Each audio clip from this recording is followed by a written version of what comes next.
Hello guys, कसा आहात तुम्ही सगळे? बरे आहेत ना? आपण बनवत आहोत बलून लॅम्प. त्यासाठी एक बलून घ्यायचा आहे, मस्त फुगवून घ्यायचा आहे जेवढा तुम्हाला हवा असेल.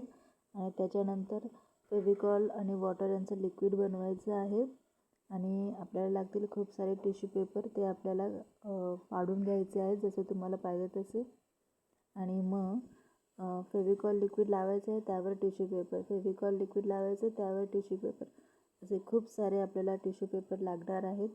आणि ते एकावर एक लावून घ्यायचे. त्याच्यानंतर हा बॉल उन्हामध्ये वाळवत ठेवायचा. आणि त्याच्यानंतर 2 दिवसांनी तो चांगला सुकल्यानंतर आपोआप ते निघायला लागतं. आणि मग टाचणीने तो बलून फोडून टाकायचा. तर बघू शकता तुम्ही, एक सुंदर आपल्या घरच्या घरी बलून लॅम्प तयार झालेला आहे. त्यामध्ये लाइटिंग टाकून तुम्ही बघू शकता किती छान दिसतं. किंवा घरातील आपल्या बल्बला देखील आपण याच्याने कवर केलं तर छान प्रकाश पडतो. तर नक्की बनवा बलून लॅम्प. आणि आपल्या चॅनलला लाईक, शेअर, सबस्क्राईब करायला विसरू नका. Have a nice day.